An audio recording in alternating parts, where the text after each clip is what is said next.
Hello everyone, I am Paras. Last lecture में हमने discuss किया था कि जो हमारे पास इलेक्ट्रोमैग्नेटिक रेडिएशन होती है उसका वेव नेचर क्या होता है। ठीक है, ये हमने लास्ट वीडियो में डिस्कस कर लिया था। ठीक है, उसके बाद हमारे पास कुछ ऐसे फिनोमिनन आ गए जिनको हम इलेक्ट्रोमैग्नेटिक रेडिएशन के वेव नेचर से एक्सप्लेन नहीं कर पा रहे थे। ठीक है, उनमें से फर्स्ट था ब्लैक बॉडी रेडिएशन, सेकंड था हमारे पास फोटो इलेक्ट्रिक इफेक्ट, थर्ड था हमारे पास एटॉमिक स्पेक्ट्रा। ये कुछ ऐसे फिनोमिनन थे जिनको हम वेव नेचर से एक्सप्लेन नहीं कर पा रहे थे। रेडिएशन के वेव नेचर से हम इनको एक्सप्लेन नहीं कर पा रहे थे। ठीक है, तो फर्स्टली हम पहले ये देख लेते हैं कि जो हमारे पास ब्लैक बॉडी रेडिएशन होती है बेसिकली होती क्या है। ठीक है, इसके बाद हम देखेंगे इसको एक्सप्लेन कैसा करना है। ठीक है, तो आज हम डिस्कस करेंगे ब्लैक बॉडी रेडिएशन क्या होती है। ठीक है,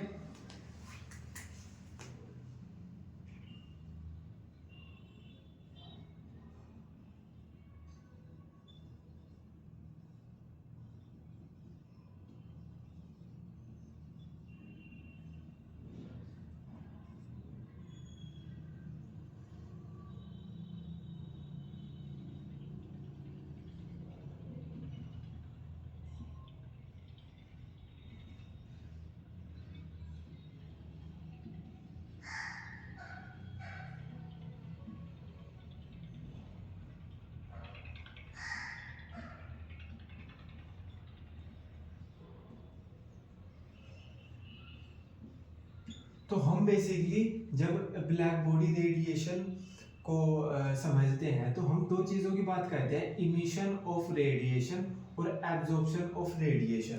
ठीक है, तो ब्लैक बॉडी के अंदर ब्लैक बॉडी रेडिएशन के अंदर हम दो चीज़ों की बात करते हैं कि इमिशन ऑफ रेडिएशन और एब्जॉर्प्शन ऑफ रेडिएशन क्या होती है।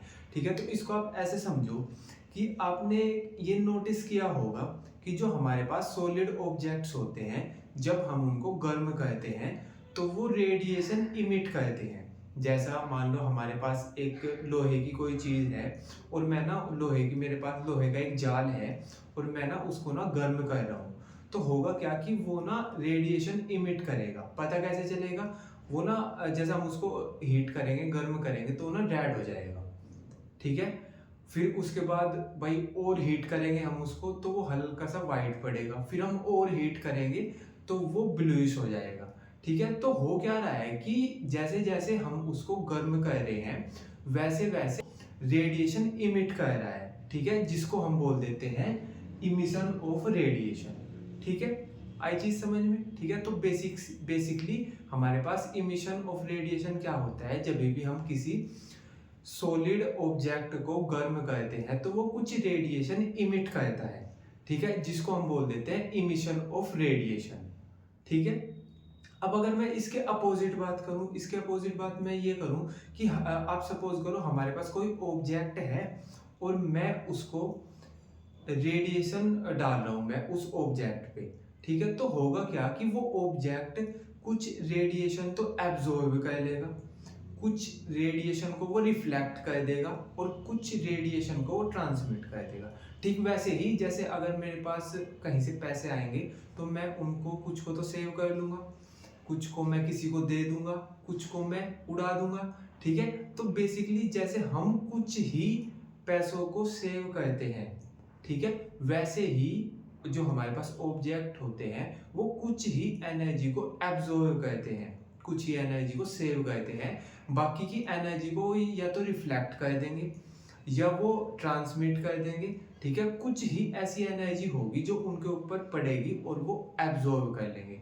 ठीक है, तो उसको बोल देते हैं हम एब्जॉर्प्शन ऑफ रेडिएशन। ठीक है, उसको बोल देंगे हम एब्जॉर्प्शन ऑफ रेडिएशन। ठीक है, इतना समझ आ गया? ठीक है, तो अब अगर मैं ये बोलूं कि हमारे पास कोई ऐसा ऑब्जेक्ट नहीं हो सकता क्या, कोई ऐसी बॉडी नहीं हो सकती क्या कि जिसपे हम जितनी एनर्जी डाल ले वो सारी एब्जॉर्ब कर ले। मतलब मैं ऐसी चीज की बात कर रहा हूँ कि भाई मेरे पास कोई ऐसा बंदा हो कि मैं उसको जितने पैसे दूं वो सबको ही सेव कर ले, मतलब वो कुछ ना उड़ाए उनमें से। ठीक है, सारी की सारी जो उसके पास मनी है वो सेव कर ले। ठीक है, तो बेसिकली हम ऐसे ऑब्जेक्ट की ऐसी बॉडी की बात कर रहे हैं कि यार हम उस पर जितनी भी एनर्जी डाल ले वो सारी एनर्जी को एब्जॉर्व कर ले। ठीक है, तो ऐसी बॉडीज को हम बोल देते हैं ब्लैक बॉडी। ठीक है, ऐसी बॉडीज को हम बोल देते हैं ब्लैक बॉडी, जिन पे हम जितनी भी रेडिएशन डाले, जितनी भी एनर्जी डाले, वो सबको एब्जॉर्व कर ले। ठीक है, आई ये वाली बात समझ में। ठीक है, लेकिन जो ब्लैक बॉडी कॉन्सेप्ट है ये पूरा हाइपोथेटिकल है, ऐसी कोई चीज होती नहीं, बस हमने ये अपने आप ही मान रखी है कि हाँ ब्लैक बॉडी वो होती है जिस पे हम जितनी भी रेडिएशन डालें या जितनी भी एनर्जी डालें वो सारी एनर्जी को एब्जॉर्व कर ले, कोई भी एनर्जी रिफ्लेक्ट ना करे, किसी कोई भी थोड़ी सी भी एनर्जी को वो ट्रांसमिट ना करे। ठीक है, सारी एनर्जी को वो एब्जॉर्व कर ले, उसको हम बोल रहे हैं ब्लैक बॉडी। ठीक है, ब्लैक बॉडी रेडिएशन क्या होता है, जैसा हमारे पास कोई ब्लैक बॉडी है भाई, हम उसको हीट कर रहे हैं तो वो जो रेडिएशन इमिट करेगा उसको हम बोल देंगे ब्लैक बॉडी रेडिएशन।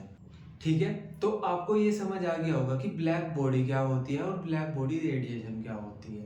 ठीक है भाई, सिंपल है, जितनी हमने रेडिएशन किसी ऑब्जेक्ट पे डाली है, अगर उस ऑब्जेक्ट ने सारी की सारी एब्जॉर्व कर ली तो हम उसको ब्लैक बॉडी बोल देंगे। ठीक है, और ब्लैक बॉडी रेडिएशन क्या होती है, ब्लैक बॉडी रेडिएशन जो वो ऑब्जेक्ट है वो जितनी रेडिएशन इमिट करेगा, या जो ब्लैक बॉडी है वो जितनी रेडिएशन इमिट करेगी उसको बोल देंगे हम ब्लैक बॉडी रेडिएशन। ठीक है, तो ये कुछ फैक्ट है हमारे पास black body radiation experimental fact. ठीक है, तो जो हमारे पास ब्लैक बॉडी थी उसकी जो रेडिएशन है उसको लेके हमने कुछ एक्सपेरिमेंट किया और उसके फैक्ट डिस्कस कर लेते हैं। ठीक है, तो फर्स्ट है हमारे पास black body spectrum depends only on temperature of the object and not on what it is made। ठीक है, तो जो हमारे पास ब्लैक बॉडी स्पेक्ट्रम होता है वो इस बात पे डिपेंड नहीं करता कि जो ऑब्जेक्ट है वो किस मटेरियल का बना हुआ है, वो इस बात पे डिपेंड करता है कि जो हमारे पास ब्लैक बॉडी को कितना टेम्परेचर हमने दे रखा है। ठीक है भाई, हमने सिंपल डिस्कस किया था ना कि हमारे पास एक ऑब्जेक्ट है, उसको हम गर्म कर रहे हैं। ठीक है, तो वो पहले रेड होगा, ठीक है, फिर वो हल्का वाइटिश होगा, फिर उसके बाद वो ब्लू हो जाएगा, फिर डार्क ब्लू हो जाएगा।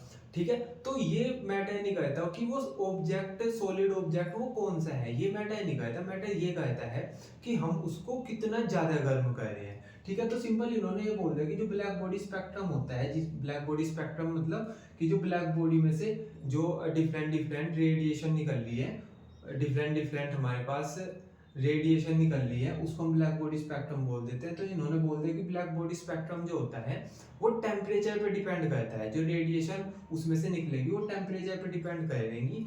ऐसा नहीं है कि जिस ऑब्जेक्ट को हम गर्म कर रहे हैं उसके मटेरियल पे डिपेंड करेंगे। ठीक है, सेकंड पॉइंट हो गया as the temperature of an object increase. अगर हम जिस ऑब्जेक्ट को गर्म कर रहे हैं उसके टेम्परेचर को हम और बढ़ा दें, मतलब और गर्म करें, it emits more black body energy at all wavelength. तो होगा क्या कि वो और ज्यादा एनर्जी इमिट करेगा डिफरेंट वेवलेंथ की। ठीक है भाई, ये तो हमको पता ही है कि भाई जैसा हमने उसको गर्म किया उसने वो रेड हो गया तो उसने कुछ एनर्जी इमिट करी होगी। ठीक है, फिर हमने उसको और गर्म किया तो भाई वो थोड़ा वाइटिश हो गया तो उसने और एनर्जी इमिट करी, जो वाइटिश है वो अलग वेवलेंथ की एनर्जी है। फिर हमने देखा कि वो हमने उसको जब और गर्म किया तो वो ब्लू हो गया तो उसने और ज्यादा एनर्जी इमिट करी, है ना, उसने और ज्यादा एनर्जी इमिट करी। और जो ब्लू वाली है, जब हमको ब्लू दिख रहा है तो वो डिफरेंट वेवलेंथ की एनर्जी इमिट कर रहा है। तो सिंपल सी बात ये है कि जैसे जैसे हम टेम्परेचर इंक्रीज करेंगे वैसे वैसे एनर्जी अलग अलग वेवलेंथ की इमिट होती रहेगी। ठीक है, थर्ड पॉइंट देख लेते हैं, all the temperature of an object increase the peak wavelength of the black body spectrum becomes shorter। ये पॉइंट समझ लो, बड़ा इंपॉर्टेंट है। ये बोलते कि जैसे जैसे हम टेम्परेचर इंक्रीज कर रहे हैं वैसे वैसे जो हमारे पास पीक वेवलेंथ है वो कम होती हुई आ रही है। जैसे इस ग्राफ में आप देख सकते हैं कि ये हमारे पास एक वेवलेंथ है। ठीक है भाई, ये जो हमारे पास वेवलेंथ है इसका पीक है ये। ठीक है, ये जो सेकंड वाली वेवलेंथ है इसका पीक है ये, थर्ड वाली वेवलेंथ है इसका पीक है ये, और फोर्थ वाली का पीक है ये। तो मैं ये बोल रहा हूँ कि जब हमारे पास 300 केल्विन टेम्परेचर दिया हमने ऑब्जेक्ट को तो उसका जो वेवलेंथ आई उसका पीक 1000 नैनोमीटर पे आ गया। मतलब इसकी जो वेवलेंथ है वो है 1000 नैनोमीटर, ठीक है। लेकिन जब हमने टेम्परेचर इंक्रीज किया, हमने 3000 केल्विन से 4000 केल्विन किया, तो हमारे पास जो वेवलेंथ है ना, वो कम वेवलेंथ पे ही हमारे पास वेवलेंथ का पीक आ गया, है ना भाई। यहाँ पे तो आया था 1000 पे, है ना।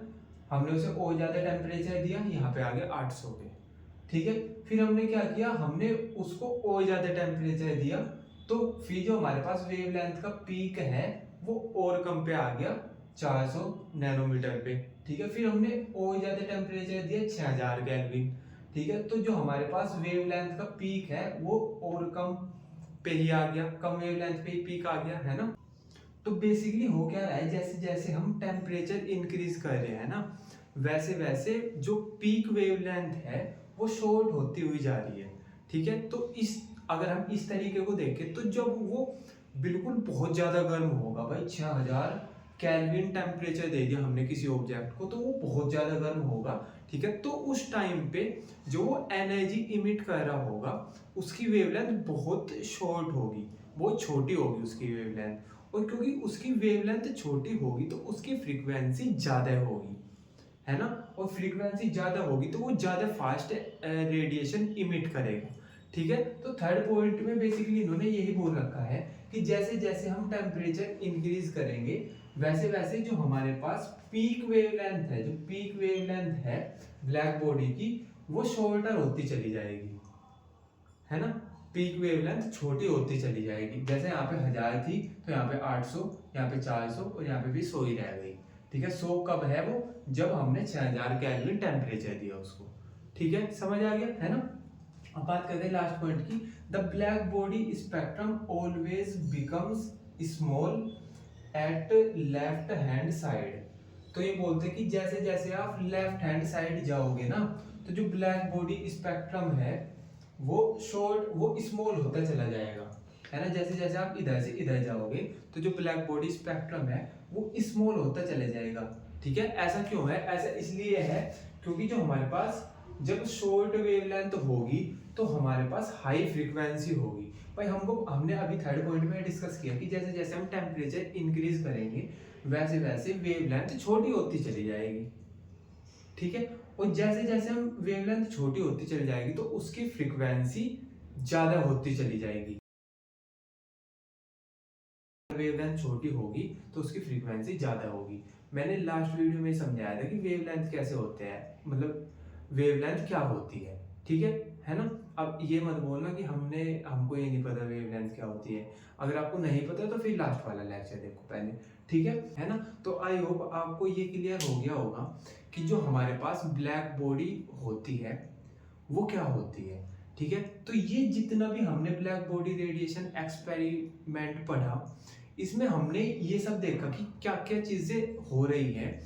इन सब चीजों को हम जो इलेक्ट्रोमैग्नेटिक रेडिएशन है उसके वेव नेचर से हम इन सब को एक्सप्लेन नहीं कर सकते। हम इन सब को जो इलेक्ट्रोमैग्नेटिक रेडिएशन है उसके पार्टिकल नेचर से एक्सप्लेन कर सकते हैं, ठीक है। तो नेक्स्ट लेक्चर में हम पढ़ेंगे कि जो इलेक्ट्रोमैग्नेटिक रेडिएशन होती है उसका पार्टिकल नेचर क्या होता है, ठीक है। तो वो हम देखेंगे नेक्स्ट वाले लेक्चर में, ठीक है ना, है ना। अब जैसा हमारे पास ब्लैक बॉडी रेडिएशन थी, ये ऐसा फिनोमिना था कि ये वेव नेचर से, जो रेडिएशन का वेव नेचर होता है उससे एक्सप्लेन नहीं हुआ था। ऐसे ही हमारे पास फोटो इलेक्ट्रिक इफेक्ट होता है, ऐसे ही हमारे पास एटॉमिक स्पेक्ट्रा होता है, ठीक है। तो हम वो दोनों भी कवर करेंगे, लेकिन अभी हमने एक कवर कर लिया ना, तो अब हम इसके बाद ये कवर करेंगे कि इसको हमने एक्सप्लेन कैसे करना है, ये कौन सी थियरी पे काम करता है, ठीक है। तो वो डिस्कस करेंगे हम नेक्स्ट लेक्चर में, ठीक है ना। चलो फिर बाकी कल पढ़ेंगे।